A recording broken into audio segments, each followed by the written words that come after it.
या व्यासपीठावरती उपस्थित असलेले माझे सहकारी बहुजन समाजाचे नेते नवनिर्वाचित आमदार गोपीचंद पडळकरजी, माझे दुसरे सहकारी भावी आमदार राम सातपुतेजी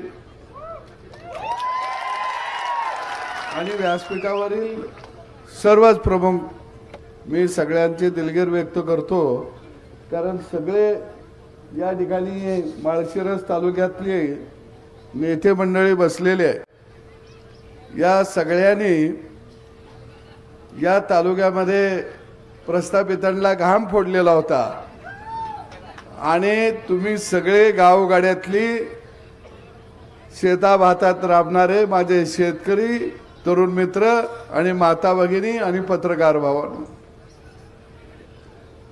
मी मार्कडवाडीला खऱ्या अर्थानं दंडवत घालायला आलो। या तुम्ही एक इतिहास केला आणि त्या इतिहासाची दखल ही देश पातळीवर घेतली गेली। आपण शेताभातात राबणारी माणसं, इंद्रजित भालेरावांची कविता मी तुमच्या भागात फिरत असताना भाषणामध्ये म्हणायचं, काट्या कुट्याचा तुडवीत रस्ता, माझ्या गावाकडे चल माझ्या दोस्ता। काट्या कुट्याचा तुडवीत रस्ता, माझ्या गावाकडे चल माझ्या दोस्ता। इथं मातीत मळतात माणसं, कशी खातात जीवाला कसता, माझ्या गावाकडे चल माझ्या दोस्ता। ही कविता आपण म्हणायचं इंडियातल्या पोरानं गावाकडे यावं, गावातली माणसं कशी उन्हा तानामध्ये राबतात बघावं, ते कशी हाला अपेष्टामध्ये जगतात ते बघावं, त्यांचं खळं कसं लुटलं जातं या आणि त्याच्या हातात एंडो सल्फानचा डबा येतो या, ते न बघायला यावं। खळं कोण लुटतं या त्याला कळावं म्हणून गावाला यावं। पण मार्कडवाडी गाव भाग्यवान आहे, खळं लुटणारा गावात आला। केवढं भाग्यवान पडळकर साहेब। आम्ही ह्यांना म्हणायचं, अरे दिवसा ढवळ्या तुझं खळं हे लुटतं या, त्यामुळं तुझ्या बापाच्या अंगावर धडूत कपडा येणा झाला या। ते म्हणायचं ते गावल कुठं, पण मार्कडवाडी बहादर आहेत, त्याला गुलवत गुलवत गुलवत बरोबर गावाकडे आणलं। आता इंडियातला मोठा चोर राहुल बाबा भी येणार आहे, पण ती येताना एक बोर्ड लावून ठेवा, काट्या कुट्याचा तुडवीत रस्ता, कसा गावाकडे आला बाबा।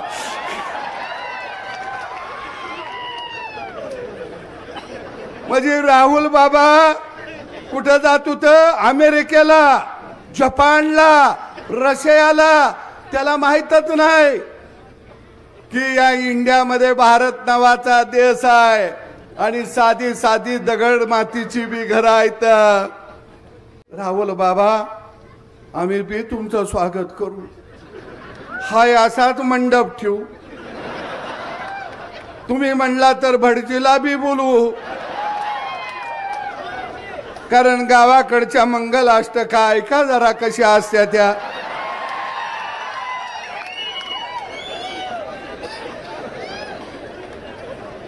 पण त्याचं एक स्वप्न आहे राहुल बाबाचं, मेरी शादी कब होगी, जब मैं पंतप्रधान बनने के बाद होगी। मार्कडवाडी गाव हुशार आहे, इथं पडळकर साहेब सांगतील त्यांना बॅलेट पेपरवर निवडणूक घ्यायची आहे, बिचाऱ्याचं लगीन झालं पाहिजे। पोलिसांना मी विनंती करतो, त्यांना 2 डबं मांडून देते, बॅलेट पेपरवर मतदान होऊन दे, तो गडी निवडून येऊन दे आणि त्याचा शपथविधी इथंच करतो आणि अक्षदाबी इथंच टाकतो.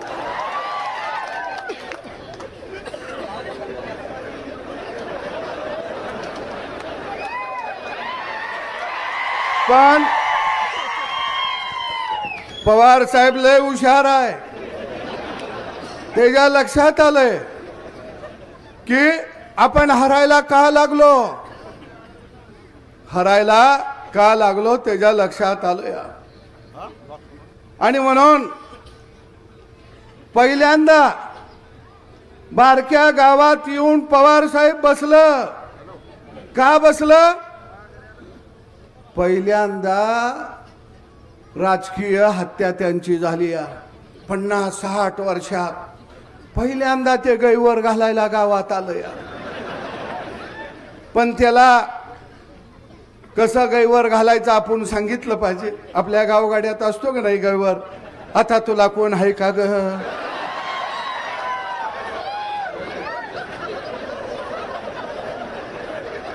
पुन्हा मग एखादा जवळचा असला तर म्हणतो आता मी कसा जगू कसा राहू. काय त्याला सांगितलं पाहिजे असा गैवर घाल. मग आपण म्हणायचं बॅलेट पेपरचं तुला कशी आठवण येते या, इव्हन मशीननं तुझा कसा घात केला या. आता यांचा गैवार कार्यक्रम चाललाय.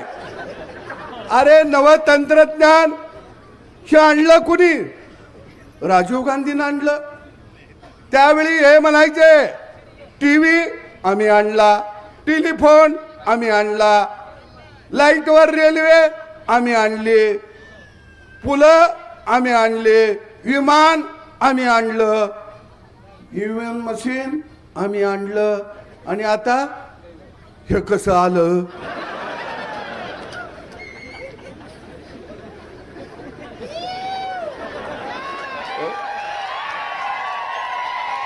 ते ईव्हीएम मशीन कसं आलं? गोपीचंद पडळकर निवडून आलं. आता हे असं चाललंय. काय तुम्हाला ह्यांना बॅलेट पेपर का पाहिजे माहिती आहे का? बॅलेट पेपरवर मतदान झालं, पोलिंग बूथवर टप्प बी हीच मारतील. तुम्ही म्हणणार कस काय, माझ्याकडे इच्छित आहे काय. राजेश खन्ना मतदान करतोय आणि त्याला सपोर्ट कोण करतंय? राजीव गांधी आणि सोनिया गांधी. आता या मशीनला सपोर्ट करायला येत नाही, बरोबर आहे. खटक्यावर बॉट, जाग्यावर पलटी. आणि बॅलेट पेपरवर मतदान झालं की काय होतं? 2-4 मतांना हरायला लागलं की मग 2-4 बॅलेट पेपर तोंडात घालायला येते, ती गिळायला येते ती. आता एवढं मोठं मशीन गिळायचं कसं?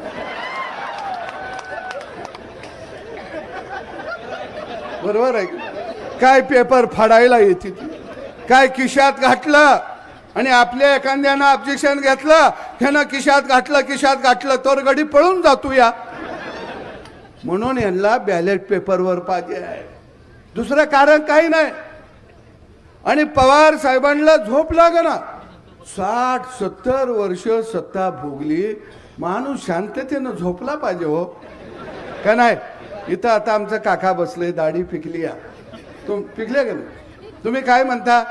प्रपंच लेकरांचा. आता मी निवांत, पण ही गडी म्हणताय का?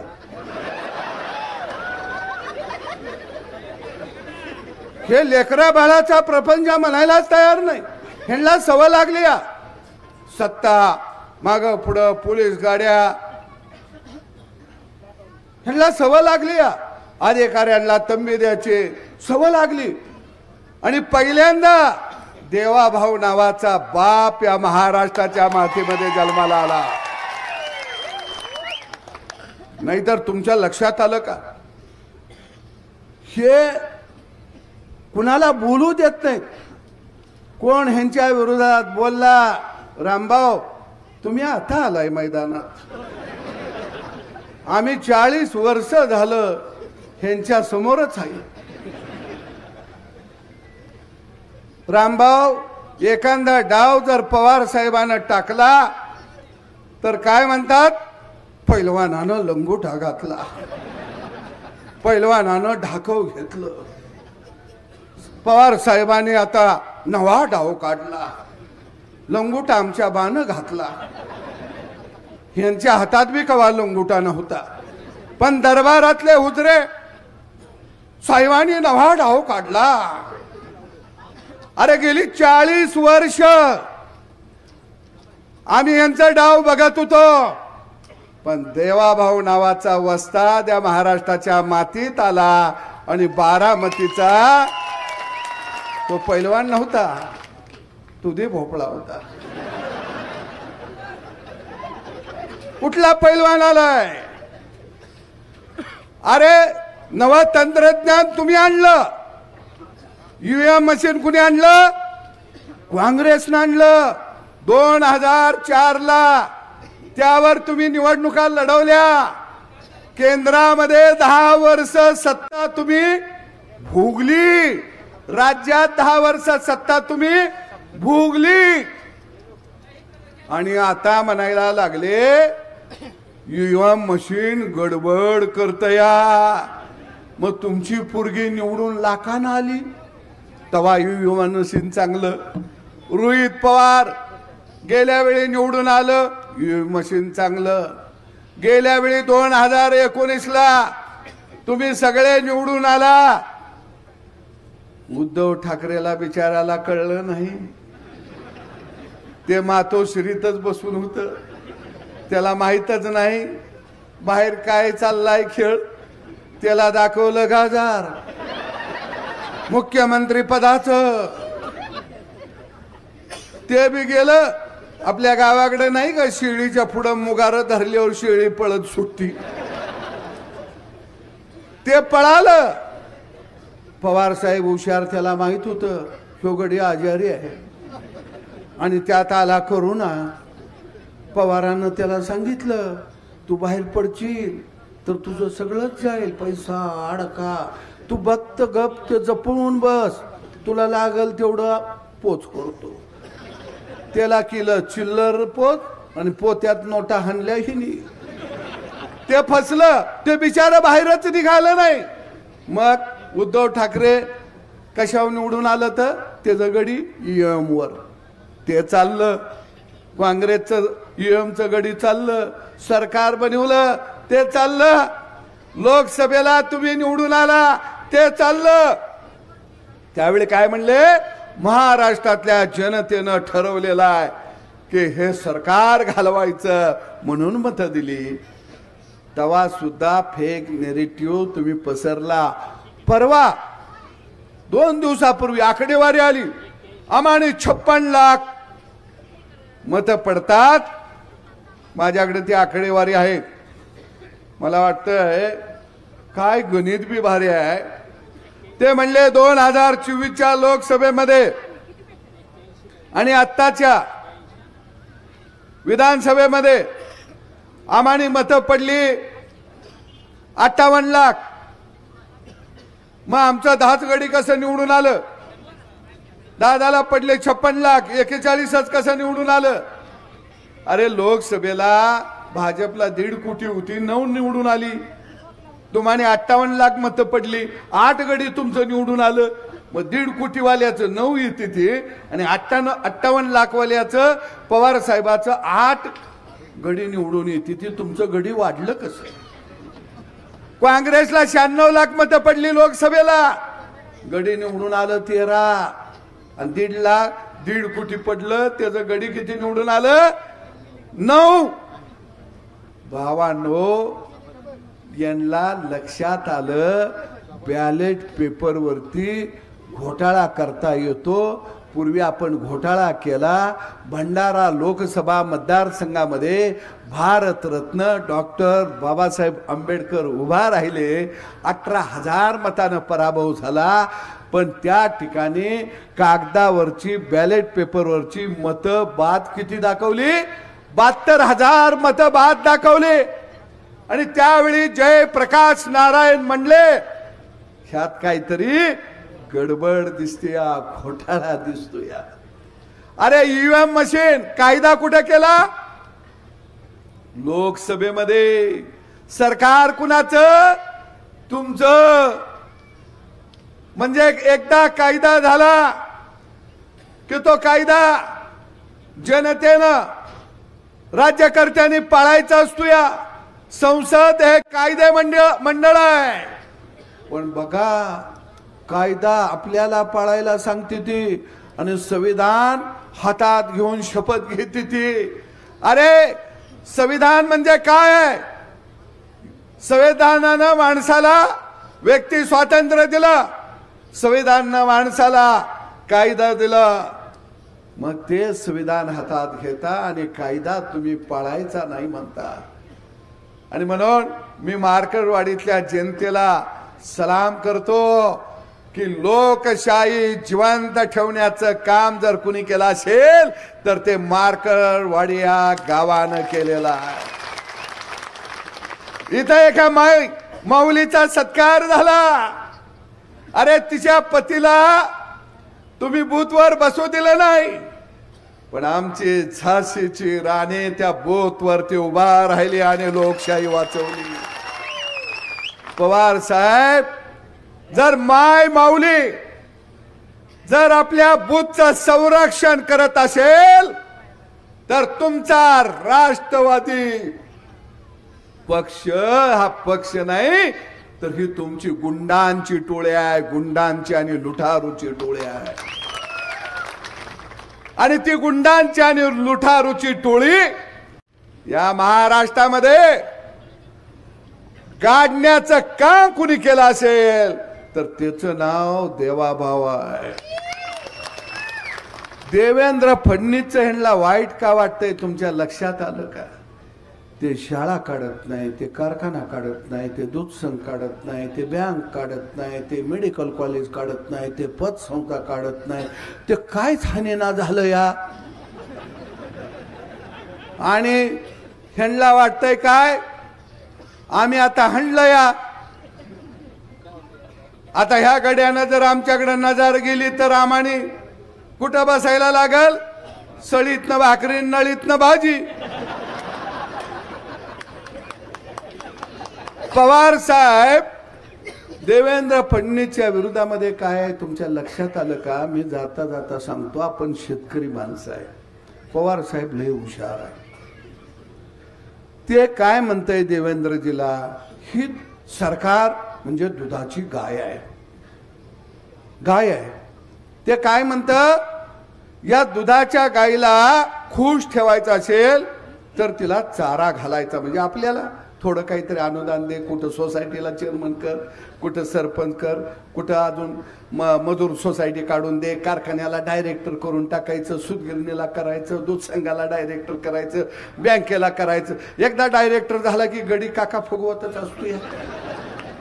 तो म्हणतो ही बँक माझीच आहे, बँक ती हाणती ती नुसती माझीच आहे म्हणतो. हा दूध संघ आमचा आहे. काय आहे त्याच्यात? खंगाळलेलं पाणी तर मिळतंय आपल्याला.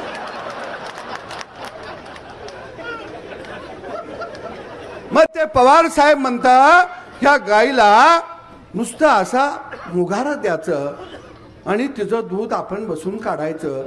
आणि दूध काढलं की वासराला किती द्यायचं? मी मगाशी म्हणलो तसं त्याला अर्ध थान प्यायला द्यायचं.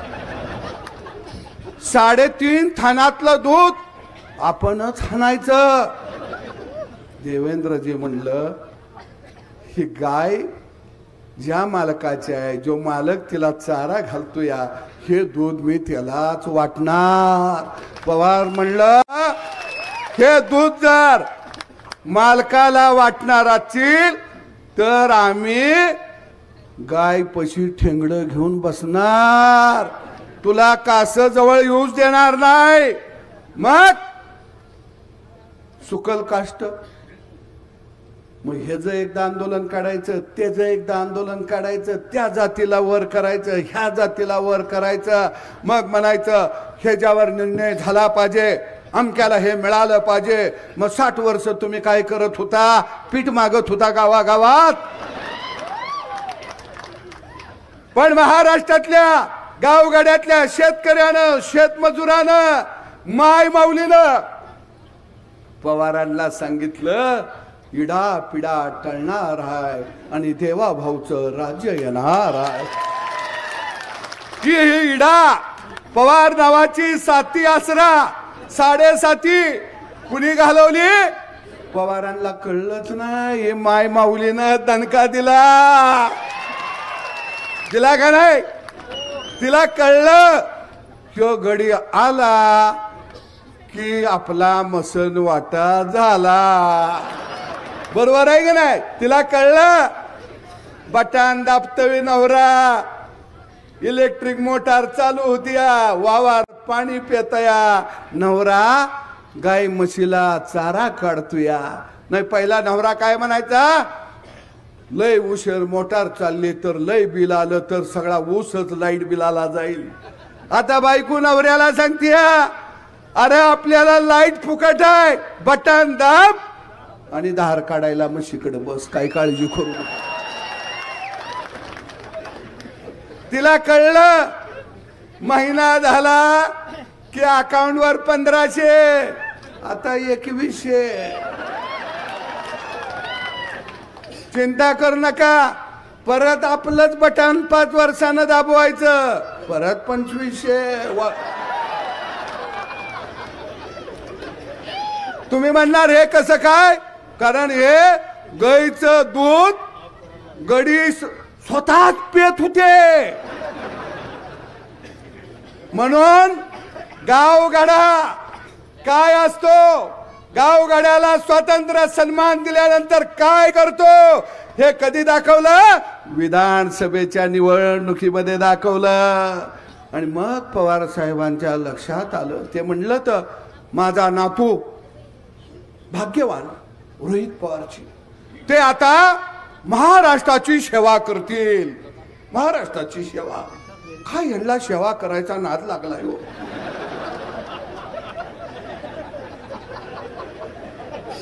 ही काय गाय म्हशीला धुयाची सेवा करतील म्हणत नाहीत, रानात पुसाला पाणी पाजतील ही सेवा करायची आहे म्हणत नाही. महाराष्ट्राची सेवा. अख्खं घर तुमचा बी तालुका तसाच आहे. लिकरू जन्माला आलं की ती शेवेलाच येत या सेवा करायला. अख्खं घरदार सेवेवर आहे. बँकेला कोण चेअरमन होतोय, डायरेक्टर होतोय, काय म्हणतो? सेवा करायची आहे. दूध संघाच्या माध्यमात सेवा करायची आहे. कारखाना सेवा करायचा आहे. किती यांना सेवा करायची हौस आहे हो. आता जर ही गडी सेवा म्हणले की यांना म्हणायचं ये जरा गाई म्हशी धुयायच्या आहे, त्या येतो काहीकडं. सेवा कसली सेवा? रामभाऊ म्हणले त्यांना आता वाटलं तर सरकार बदलतं या, आपण जिल्ह्याचे पालकमंत्री होणार. ह्यांना सत्ता गाजवायची, लोकांना गुलाम म्हणून त्यांच्याकडे बघायची सवय लागली या. पण मी तुम्हाला सांगतो या लोकशाहीचा आधार खऱ्या अर्थाने या मार्करवाडी सारख्या गावानं केला. आणि म्हणून गोपीचंद पडळकर सारखा माणूस आज आमदार म्हणून पुढे आला. तो सेवा करायची म्हणून आला नाही, तो म्हणतो गावगाड्याला मला सन्मान द्यायचा आहे म्हणून मी आमदार झालो या. आणि ही कशी सेवा करायची? अरे तुम्ही सेवा करशीला मग आम्ही कवा करायची? आणि यांच्या पडळकर साहेब ह्यांच्या घरात पोरग जन्माला आलं, बारसं झालं, मोठं व्हायला लागलं की गावातल्या हुजऱ्यांचं मुद्र्यांचं चालू. हे साहेबांचं पोरग फार बुद्धिमान आहे, प्रचंड अभ्यास आहे आणि यांची नावं बी लय भारी असते. सिंह सिंह, रणजित सिंह, दिग्गज सिंह, धैर्य सिंह, सगळं शोध जन्माला येतील. आणि आमच्याकडे काय सगळी मरकुडी येते ती.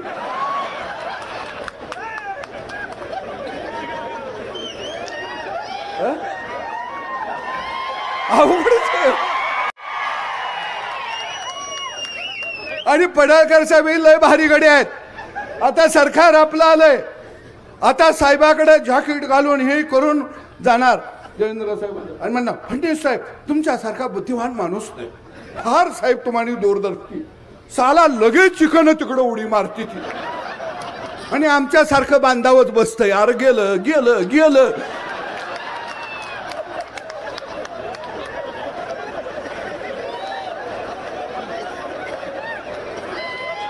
आणि मग आम्ही आपला बोर्ड झगाटूया आणि घरला येतोया. बायको म्हणते काय झालं, मग आम्ही म्हणतो शिमगाच आलाय आपल्या वाटलं. आणि लाजत नाहीत बर का. आणि पुन्हा पाठिंबा कसा दिला म्हणते ती, आम्ही महाराष्ट्राच्या विकासाला पाठिंबा दिलेला आहे. वा पट्यानू.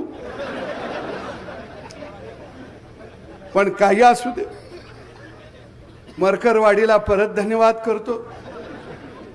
गडी धावत पळत आला तुमच्याकडं, कसा का असना पण बघायला मिळाला.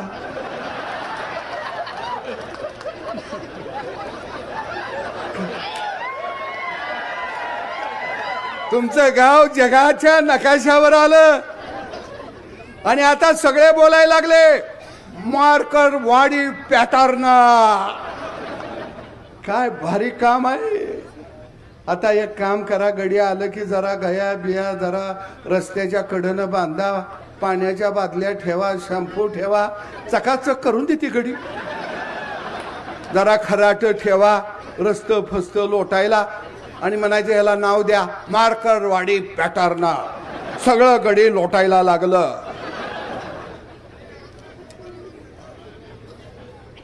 अरे जसा उजाडाला घुबड भेट, घुबडाला सूर्योदय चालत नाही, तसं नव तंत्रज्ञान म्हणजे हा सूर्योदय आहे.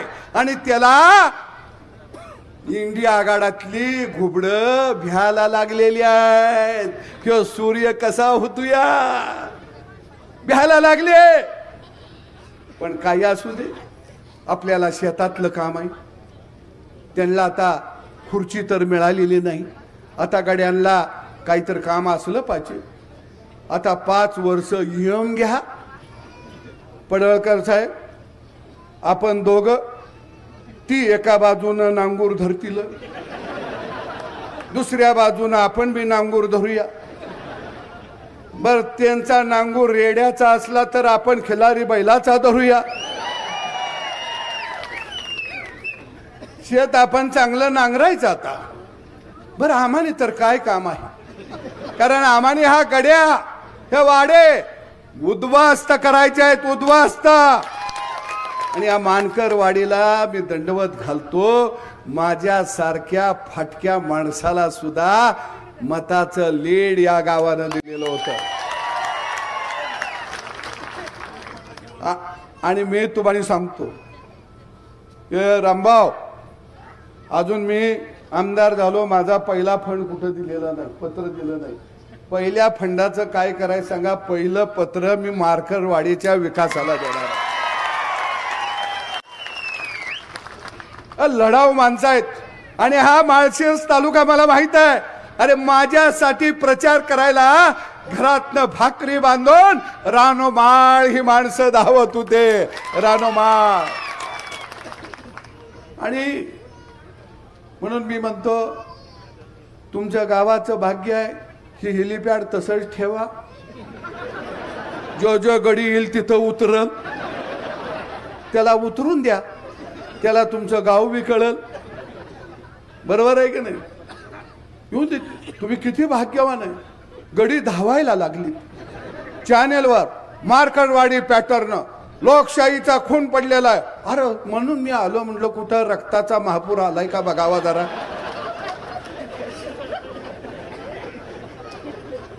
कारण मग मला रक्तदान करायला बी माणसं जरा मागं पुढं करतील, म्हणलं इथं 2-4 बॅरेल भराव होतं. अरे लोकशाही कशी, मी तुम्हाला जाता जाता सांगतो. अरे ज्यावेळी काँग्रेसला या राज्यामध्ये देशामध्ये 5वी बहुमत मिळालं, 400 जागा 350 जागा, त्यावेळी लोकशाही जिवंत होती. अरे काँग्रेसनं ज्यावेळी या देशामध्ये आणीबाणी लावली, खटले न चालवता अनेक लोकांना तुरुंगात टाकलं, त्यावेळी लोकशाही जिवंत होती। दुसऱ्या बाजूला लोकसंख्या नियंत्रणात आणायची आहे म्हणून गावागावात जाऊन जबरदस्तीनं तुम्ही नसबंदी करत होता, तेव्हा लोकशाही जिवंत होती। अरे देशातल्या सगळ्या योजना, विमानतळ, चौक ह्याला काँग्रेसच्या नेत्यांची नावं देत होता, ही लोकशाही जिवंत होती। आणि आता तुम्हानी उतरता कळा लागल्याबरोबर लोकशाही बुडायला लागली अशा हकाट्या पेटता। अरे शाळेंना नावं कुणाची, कारखान्यांना नावं कुणाची, दूध संघाला नावं कुणाची, रस्त्याला नावं कुणाची, चौकाला नावं कुणाची? म्हणजे तुम्ही डायरेक्ट ब्रह्मदेवाच्या अंगठ्यातनं खाली येत होता का? सामान्य माणसाचं नाव एखाद्या चौकाला नाही आलं, एखाद्या विमानतळाला लढणाऱ्या, देशाला स्वातंत्र्य देणाऱ्या माणसाचं नाव नाही आलं। अरे तुम्ही लोकशाही ही वेठ बिघार बनवलेली होते, लोकशाहीला तुम्ही गुलाम बनवलेलं होतं आणि या लोकशाहीला मुक्त करण्याचं काम या देशामध्ये आदरणीय नरेंद्र मोदी यांनी केला। आणि म्हणून मी जाता जाता सांगतो, यो मशीन चा जो ह्यो कालवा चाललाय, ह्या कालव्याला काहीतरी नाव द्यावं लागेल। गावात एखादं मेलं तर पै पाहुणं लेकी बाळी जमून गैवर घालते त्या का? तसा मला तर एवढा आनंद वाटायला लागलाय, सत्ता नावाची रक्त पिपासू व्यवस्था यांच्या समोर आता मरून पडली। पण मला खरंच वाटत नव्हतं या डोळा पवार साहेब सारखा माणूस सुद्धा मेलेल्या, आयुष्यभर भोगलेल्या सत्तेच्या जवळ येऊन गैवर घालून रडायला लागत। म्हणून हिथं जी येत आहेत ती सगळी गैवर घालायला येत आहेत। मार्करवाडीतल्या मी जनतेला आव्हान करन, कारण एखादं जर गैवर घालत असलं तर आपण त्याचं साठवण करायचं असते। ते गैवर घालायला लागलं तर म्हणायचं असं करू नको, मी आहे तुझ्या बरोबर, तू म्हणतोयस ते खरं आहे, पुढच्या वेळी बदल करूया आपण, अजिबात काळजी करू नका, हे चुकीचं झालं, हे मरायला नाही पाहिजे होतं। कारण गैवर घातला की आपण साठवण करतो का नाही? कारण रडणारा एखादा म्हणतो का नाही, आता मी कसा राहू, कुणाकडे बघून जगू? मग म्हणायचं माझ्याकडे बघून जग। आता दुपारी नाना पटोल्यांचा गैवर आहे, पण तुम्ही गैवर घालायला जेवून खाऊन या, नाहीतर बिन जेवणाचं इचेला आणि हे उपाशी तुम्हानीच मारतील। खाऊन पिऊन या। आणि राहुल गांधी जर आलंच गैवर घालायला, तो तर अख्ख्या देशाचा गैवर घालायला येणार आहे। त्यावेळी रामभाऊ मला आणि गोपीचंदला निमंत्रण द्या, कारण साठवण करायला आम्हाला बी यावं लागेल। आम्ही येतो आणि नेते आम्ही कुठले येतो माहिती आहे का सर? आम्ही पंढरीच्या पांडुरंगाकडे जातो, कारण हे दुःख हलकं झालं पाहिजे। अरे गेली 60 वर्ष तुम्ही गावगाड्याला लुटलं, गावाचं खळं लुटलं, त्या गावगाड्यानं तुमचं थडगं बांधलं आणि त्या थडग्यावरती श्रद्धांजली जर कोणत्या गावानं पहिल्यांदा व्हायली असेल तर त्या गावाचं नाव आहे मार्करवाडी।